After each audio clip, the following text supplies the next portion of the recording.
Sure. My book is a collection of 5 stories. It's a political thriller about what happened in Venezuela over the past 15 years.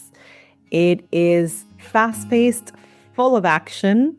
It has the same flavor as Cold War, Eastern European Soviet era, but with a twist of tropical Caribbean, I would say.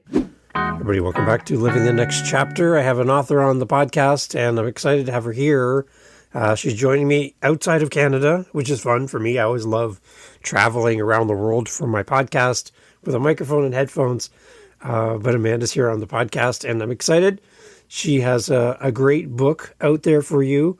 We Said Farewell, Stories of Forced Exile. It sounds like it's this amazing book.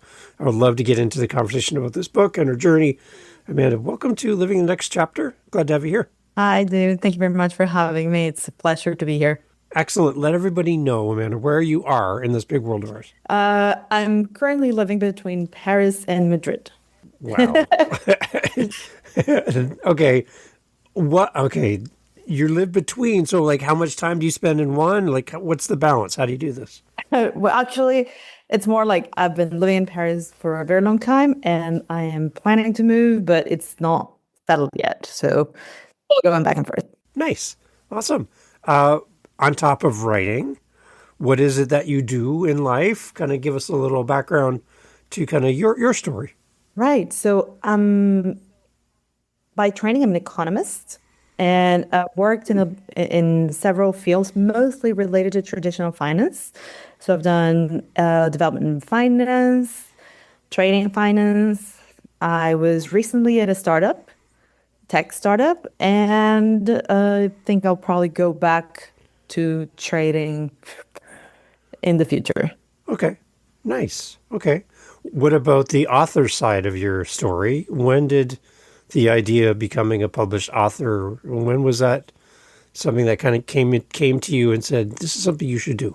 Yeah, the inception has been there for a long time because back when I was studying economics, so this is like a long time ago when I was in college, I had a job at a research institute that they were trying blogs for the first time. This is when Obama was getting elected for the first time, and they started using blogs and they became a thing. And so they were trying to do a bit of research of what it was to blog about policy issues. And since then, I sort of discovered my love for writing. I approached it from a journalistic angle. So I blogged for I want to say 10 years back then.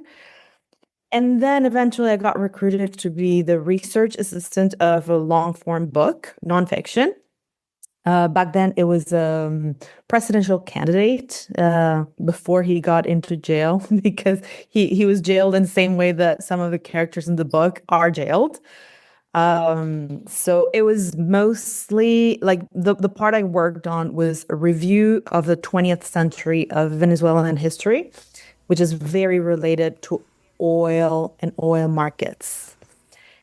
And that sort of became the bedrock of my understanding of the country situation. So I already had that research done. Then when I moved to France for my studies, I was going through my own process of immigration, and the country was entering into a double spiral crisis.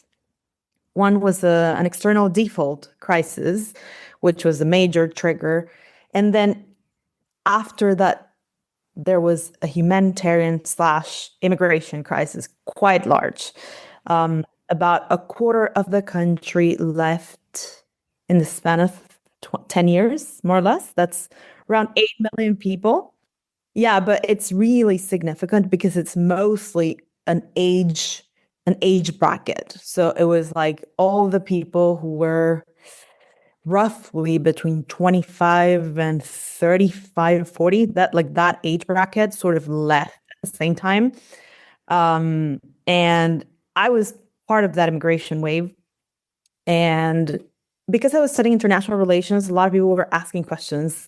And I kept realizing that there wasn't a book that I could point them to, or like some literature that I could point them to that would recap it in a way that was holistic enough that it wouldn't be just like one article, because it's so complex that it doesn't get encompassed in one article. So eventually I just decided to do it myself. And I embarked in a 5-year adventure in writing that book that I wanted to read.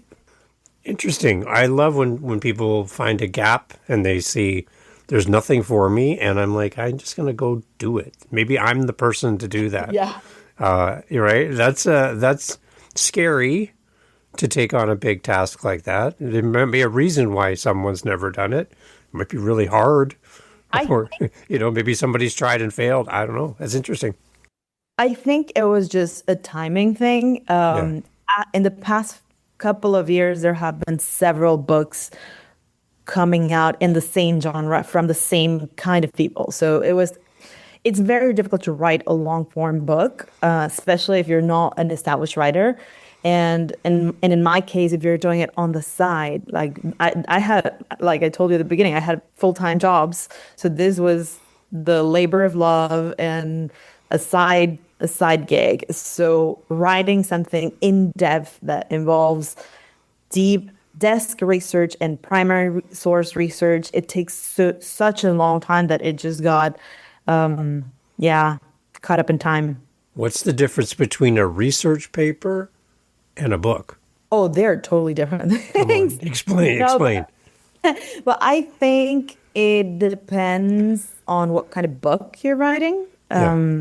So in my case, my training as an economics major and as someone who used to research for investment, let's call it like that, you have to be extremely close to accuracy and try to bulletproof your either contribution or recount of facts in a way that can be quoted line by line.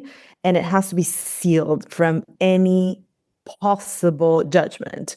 That is very difficult to do when you're doing historical recap, because you will necessarily take a position. I think it's easier to do in hindsight. I mean, if you go back from today's point of view and you look at, I don't know, World War I, I think facts have transpired in a way that you can go back, look at the archives, and sort of make out a fair assessment, at least from the point of view of our times. Whereas when you're trying to document history that is happening in the moment, you will inevitably have to pick a side, and that can be problematic. So in my case, I decided not to go down that road. Actually, when I first started doing it, I did start, like, that was my habit. And I started, like, doing all the quotations and like all the citations correctly, etc. And then I decided, you know what, I prefer it for it to be two things. One, a first person account.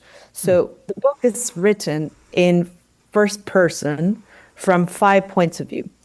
And what that gave me was, yes, the ability to tell the facts in the way that they happen, but with a layer of emotional connection that was impossible if you were doing like an academic paper or a nonfiction book, because you have access to the way people are feeling and the things they are thinking in the moment that they are happening.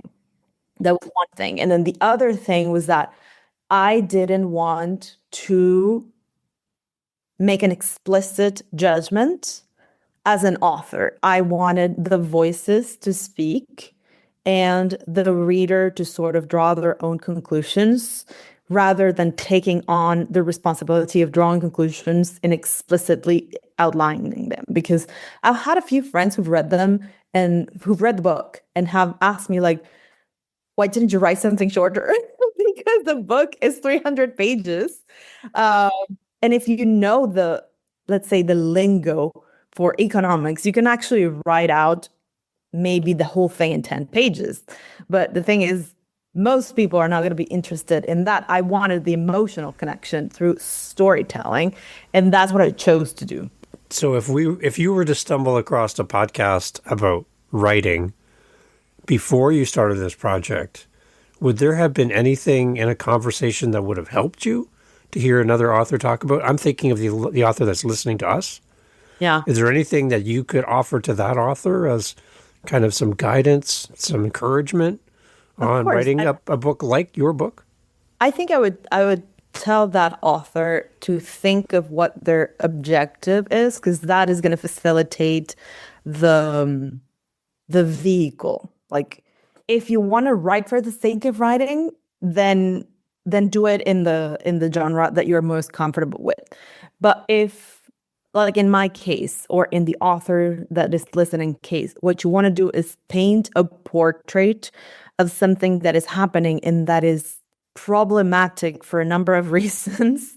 Because I've talked about this with some authors that have also written against the authoritarian regime of their time, and it can be very problematic for a number of reasons. And so, fiction, or fiction based on reality, can give you a bit of a leeway in that sense, where you can choose to not commit to a liability in making certain affirmations. Um, and also, it's going to give you, like, if what I wanted to do in this case was show someone who has never been in that place or in that situation what it was like, I thought it was a better vehicle to do emotional connection rather than a global outline explanation as an expose. That was I came to that conclusion, but I think I would have loved to hear someone say it in that way when I was choosing the the format. For a book like yours, how important is it to lean on personal bias? Like, do you want to stay away from kind of your bias and your opinion while you're writing, so you're not kind of going down one path and not open to other information? Like, where do you kind of balance that? I think I did have that discussion with myself, and at least in the case of Venezuela, the state nationalized media a long time ago, and they monopolized their side of the story, and that's the propaganda that has been heard for a very long time. So I decided not to shy away from leaning into my version of the story and saying, well, if this is, I'm not trying to impose a new point of view. This is just a counter narrative to something that has been well established. So if anything, is trying to be a little contrarian. And by leaning into grounding myself in my point of view, it allowed me to convince the people that I interviewed for the book, because actually I didn't write my own story. I wrote five stories that I thought were extremely iconic to illustrate what happened, but they were people that I knew. And so I had to connect in on a personal level with them to convince them to, like, gift me their story for this purpose, knowing that it was going to be done with respect, but also in a way that we were aligned. Like, those people and I were aligned in the way that we see that things happened. And that would have been impossible if I had tried to portray, not to take a side. I think it was not possible, because it was a very polarized situation. And when you have a polarized political environment, which happens in many places, it's very difficult to try to position yourself as a nonpartisan observant. Right. I think it's dangerous when you try to convince yourself that you are. I mean, you kind of want to be as an author and journalist, but I think it's dangerous to dilute yourself into thinking that you don't have a position, because most likely you do. You have an editorial line, you have a message that you want, because otherwise you wouldn't do this amount of work. Right. Like, if it were so self-evident, you would not be putting 5 years of your life into Yeah. making a point out of it. Yeah. Like, you think of if you had an event happen outside of your home and you had five different people who witnessed the event, the police come and ask for statements. these statements can range wildly on because everyone has their own perspective, their own point of view. They only caught certain angles. They didn't get the whole story. They get little pieces of the event, and then the police officer has to make sense of it all based on all the data that's come back. So that's interesting to get different perspectives and then trying to put them all together into one story. That's very Well, interesting. I didn't put them all in one story. There are actually five different Five stories separate stories. Yeah. together. Yeah, they're Okay. not because I thought it would be way too cumbersome to Yeah. try to do that. It covers a span of 15 years, so I don't know if it's very in right now. I don't know if you've read 100 Years of Solitude. I think it would have been something like that. Like trying to attempt smashing together six generations of people into one story. It can get really cumbersome, so I didn't think that was the best vehicle. So I did it more episodic. Okay. My inspiration, and if this is useful for any authors out there, my inspiration was for it to read in the same way that you watch Black Mirror, meaning it has like a theme, like a general theme that wraps it all together, but they each have their own personality and they are self-contained. Like they're each their own story. They do in my book, they all live in the same universe and they are organized in a chronological way. So you can follow what's happening and inevitably, without me even wanting it to, the main facts of the previous stories cascade into the other ones. But I didn't even search for it. It was just the way things happen just happened to like fall into place like that. Did you anticipate that would happen then? I anticipated that it would happen to some extent because some things were so major that it was Yeah. inevitable for it to happen because they were kind of like inflection points for the entire country. But in other cases, it was pure coincidence. And it was just a telling moment that this was truly the way this segment of the population experienced what was happening, and things had consequences that other people were going to tell you next. Okay. So you talked about the general theme for the book. Let's unpack that a little bit more for the reader. Again, when we see a book on a shelf, we see a book on a website, we're like a little skeptical. We don't really know what it's about or where you're going to take us as a reader. Kind of unpack for the reader what they're going to experience then with these five stories. All right, that's a crazy journey, is what I've heard. Like, I'm gonna try to speak now from the point of view of someone who's heard several people tell me what their experience was like, because I I have my opinion as an author. So my opinion as an author is you're going to see an escalation of authoritarianism and how that affects people in political thriller sort of way. Okay, that's kind of like the general theme. So if the reader likes to read stuff like Soviet Union era, Cold War type of literature, political thriller, that is in that realm. Now, what everyone that has read it and that I know, which is now into the hundreds of people, have told me is that there is a very marked crescendo. So the first story is like a background on what is going to happen, and it's setting the stage. And then from then on, the stories are going to get crazier. So the first one is a guy who gets blacklisted by the government, and it's a story about political discrimination. From then, you're going to escalate into a kidnapping. From then, it's going to escalate into the FARC and the entire cocaine traffic machine moving into the country and enslaving the indigenous populations. And then it's going to get into a political prisoner.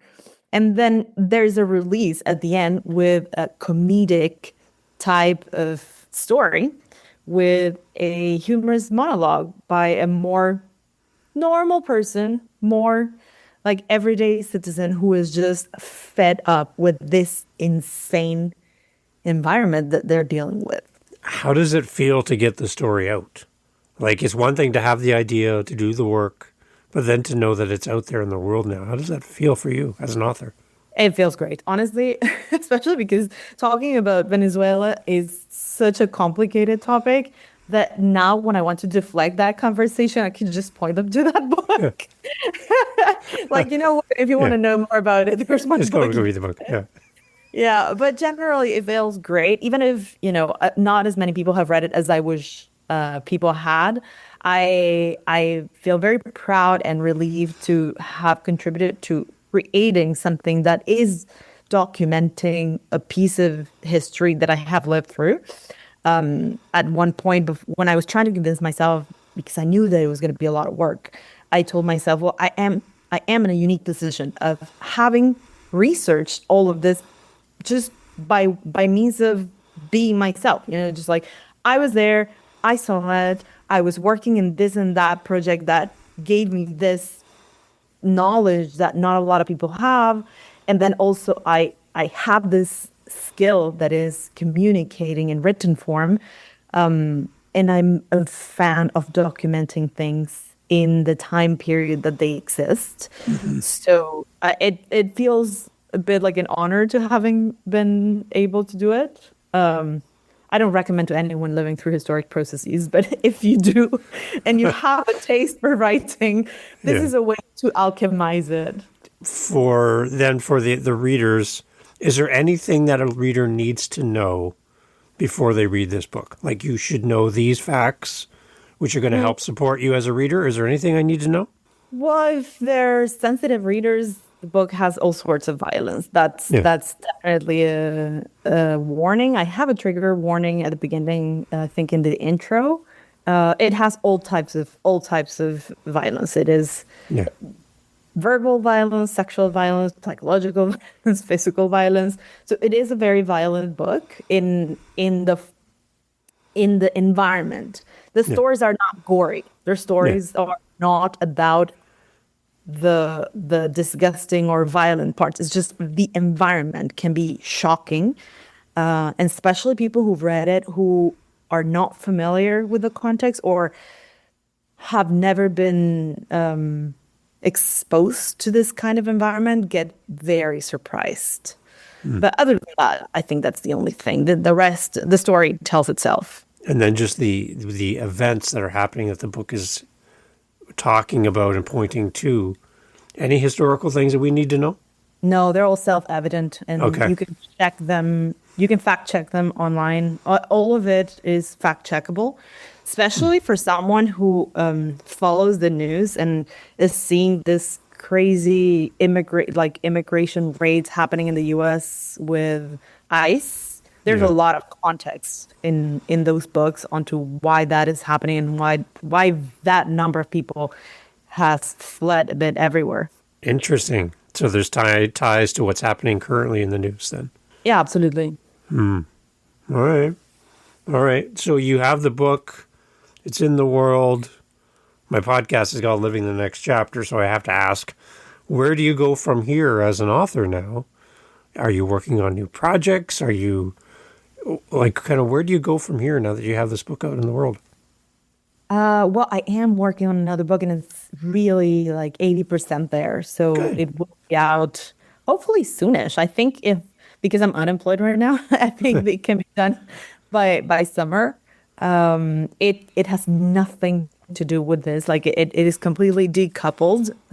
It is a travel log, a collection of stories that I just sort of stored in my Instagram for a very long time, and now I'm just putting them into short story form. It's almost like flash fiction. They're all like about a page and a half, more or less. Yeah. And it's going to be 30 short stories and 5 poems. And they're all about travel, like things, anecdotes that happen when you're traveling, things that are funny, things that are interesting, things that sort of stay with you. That's the next project. Interesting. All right. Completely different. Completely different. Yeah.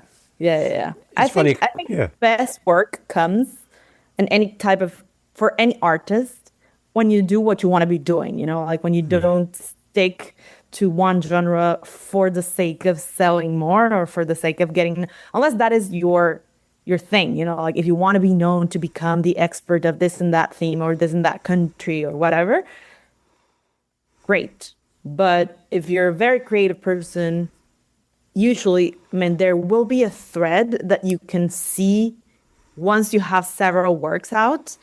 But when you're doing it and when you're choosing to do a new project, the best thing is to do whatever you want to be doing because it takes so much energy and so much of your time that you better work on something that you're excited about. All right. That's okay. And then how as an author during the process of writing, how do you stay motivated? What keeps you coming back to writing? Like, what is the passion there for you? How can you explain it? I think for writing long form, I think writing in general, it's a thing that anyone who writes will tell you. It's almost like an obsession. Like you don't really even want to think about this. It's just it's happening and you have to keep doing it. It's a great vehicle um to put down your thoughts, to, you know, uh, create whatever. I mean, anyone who has a taste for writing knows that. Now, for staying in long form, it is a commitment. I have compared it with like finishing a PhD thesis, something like that, because you're likely going to spend several years on this project. So you better be consumed by it. You have for a good chunk of time, if you're doing research, this is the only thing you're going to be reading about. This is the only like all of your reading is going to point at this project for one or other reason. You have to be thinking about it. You have to be talking about it with people. You have to be doing interviews and watching content. So you have to be deeply interested in seeing it through. In my case, for that book, it was super easy in the sense that it was very close to my own story. And it sort of felt like therapy. So, like, I kept coming back to it because it felt good to make sense of the chaos that came before it. And I think when you're doing that kind of project, it's that will be your motivation. Probably anyone who's written about their political history will tell you something like that. Some people, I've been part of a workshop, a creative workshop, creative writing workshop for almost 5 years. And some people do it because they want to be a novelist or because it feeds into their screenwriter or screenplaying um, aptitudes, or because, they usually write fan fiction and they think they can put something original together. So it's going to depend on what kind of author they are, what kind of motivation they have. But it's definitely, I would say, for long form, it's mostly about discipline than anything else. Like the creative part and the inspiration part and all of that is great, but you're like getting through hundreds of pages of content. It's mostly about sticking to it and making sure that you get to the finish line. All right. I like that. That's really interesting. When the book was released, you put it out there in front of the world, and then you start getting feedback. You start getting some people coming back to you and saying what they love, or what stuck with them and what reached out to them as a reader. What kind of feedback did you have from people in your community about the book? Anything kind of stand out to you that made you happy or surprised by some of the comments that came back to you? So far, it's been really positive. Yeah. I first put it out in Spanish and then I put it out in English. So I think for the crowd in Spanish, it was really amusing for many reasons. First, because it's not a topic that you find often portrayed in literature. So it was very fun for them to see it in book form, because when you come from places that are underrepresented in literature, you're very used to seeing stories that take place in Europe or, sometimes in the States, but it's not common to see representations in literature form of the place where you are. So that was mostly like even represented in speech form, like the mannerisms and that kind of thing. That was one thing that stood out a lot for Spanish readers. Second, for everyone has been, I think the common thread has been surprise to how crazy the situation is and how underreported it is. Because for other conflicts, you see them in the news every day for years at a time. Whereas the Venezuelan case, it's like a self-made implosion. So not many outer powers have a stake, and so it ends up being like very misunderstood. Probably someone from Sudan or I don't know, Ethiopia would tell you the same thing about the conflicts in their country. They are not like global geostrategic centered, and therefore not many people cover it. And when you take a look at the facts in the magnitude of the impact, a lot of people told me that they were impressed by how a failed state can go unnoticed in the middle of the American continent. Because if this were to happen somewhere else, it would have gotten a lot of attention, uh, especially with the involvement of narco traffic forces. And then finally, a common thread has been how easy it was to read. A lot of people have told me that they were impressed by how fast they read it. Most people read the book in under a week because the stories are so like the escalation is such that they have to finish it, and the stories are very fast paced. So usually, like the one about the kidnapping, it's a kidnapping in real time. So 100% of people I've talked to, they've read it in 1 or 2 sittings, like no more than 2 days.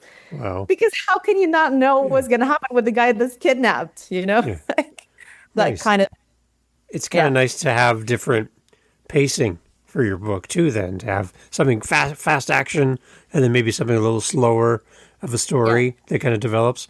That's kind of nice to have that variety in your book as yeah, well. yeah. And it's five different voices. That also stood Yeah. out to a lot of people because they're narrated in first person. So they all have a very unique voice, and some people forget, like at some point people tell me like I forgot that it was you speaking for all of, like it was so convincing that these were five different people that it was it took me up until the epilogue to realize that it was actually you just putting them all together. And that was very intentional, but also it was a good part of the editing process. I had a fantastic editor, and she helped me weed out portions that were kind of um, cracking that illusion that for whatever reason had chosen very similar words in this and that part. So weeding out the little parts that could have broken that facade was excellent. And yeah, now everyone tells me that it's really interesting to see how like one person can speak like five different people in such a convincing way. That was also pointed out. You seem very proud about the book, which you should be.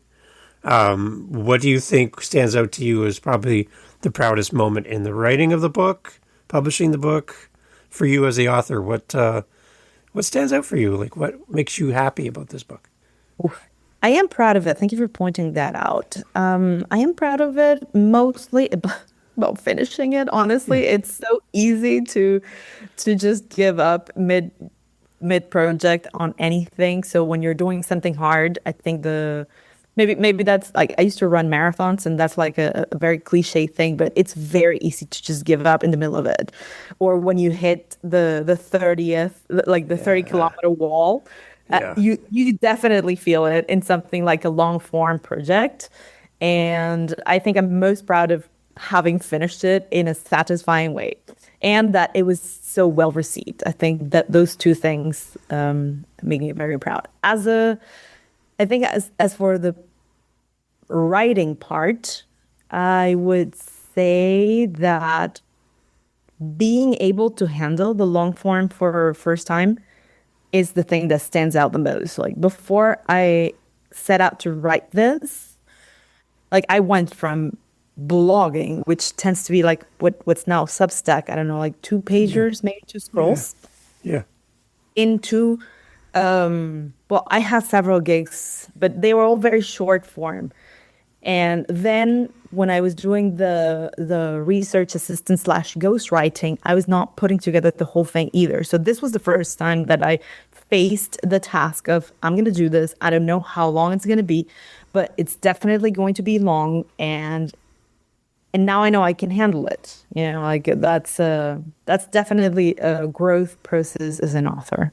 Amanda, for the people listening to the podcast and they're like, I need to talk to you, I need to know more, and I need to connect with you. I have one more question to kind of wrap up our time together, but where would you like to send everybody after they listen to this and they want to reach out to you and they want to have a conversation with you? Where do we go?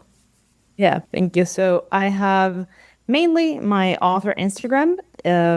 It's in English you would pronounce it Les Mots DE Amanda. Okay. It's like a French way to say the words of Amanda. So Les mots de Amanda. Nice. In On Instagram, I have a TikTok account, but you know, TikTok is its own dimension, so it's not very active. And my website is the same one, but .com. Okay. Excellent. Beautiful. We'll have links for that for everybody in the show notes as well. Now, let's imagine, Amanda, you're set up and you have a little table. All your books are on the table. You're at a book shop or somewhere, and people are coming by, and someone walks up to you. They haven't heard the podcast. They haven't read the book. They haven't met you yet. They walk up to you and say, oh, you're an author. And you're like, yes. They're like, tell me about your book. You have this moment, and I want you to wrap up the podcast with that scenario and imagining that person standing in front of you. First time, it's your chance to kind of sell the idea of the book to this new reader. These readers listening to our conversation are looking for a book for themselves or a friend or family member. So I want to give them every possible reason to come and support you and support your book. So let's do that scenario. Act it out for me. What would you say to somebody who walks up to you, has no idea about anything that we've talked about today, and you get a few moments with them to tell them about your book? I'm going to go sit with the audience and listen to your response. But tell us, what would you say to that person as they come up to you for the first time? And they're like, hi, tell me about your book. Sure. My book is a collection of 5 stories. It's a political thriller about what happened in Venezuela over the past 15 years. It is fast-paced, full of action. It has the same flavor as Cold War, Eastern European Soviet era, but with a twist of tropical Caribbean, I would say. Great. See, now there you go. That's enough for someone to go, that's the book for me. I love it. Amazing. Amanda, thank you so much for doing this. As you do the new projects, think of us. Think about coming back in the future and giving us updates. I know that the audience loves to reconnect with past guests and celebrate new things that you're working on. So I'll always leave the door open. I'll always leave a seat for you to come back and chat about what you're doing next. But congratulations on the book. Congratulations on a big task that you've put into something very unique in how you presented this. I love your creativity and the fact that you research and you know your stuff and you know why it's so important to research your topic. So thank you for sharing your story with us. And thank you for making time to be on the podcast. I'm so glad to have you here. Thank you, David. Have a great time. Excellent. Everyone, all information for Amanda will be in the show notes. My request for you as a listener, when you go to buy the book, to leave a great review. Let people know why you love the book, so that more people will fall in love with the book as well, based on your recommendation. So as a reader, that's your responsibility. Amanda's given her words to you in a book. You give your words back to Amanda through your review. That's how we do things to support our authors. Thank you for listening, everybody. All right, Amanda, thank you so much. Love having you here. Hey, thanks for listening to the podcast. Glad to have you here. I just want to let you know that you can always find out what we're doing live in the moment by going to our YouTube channel.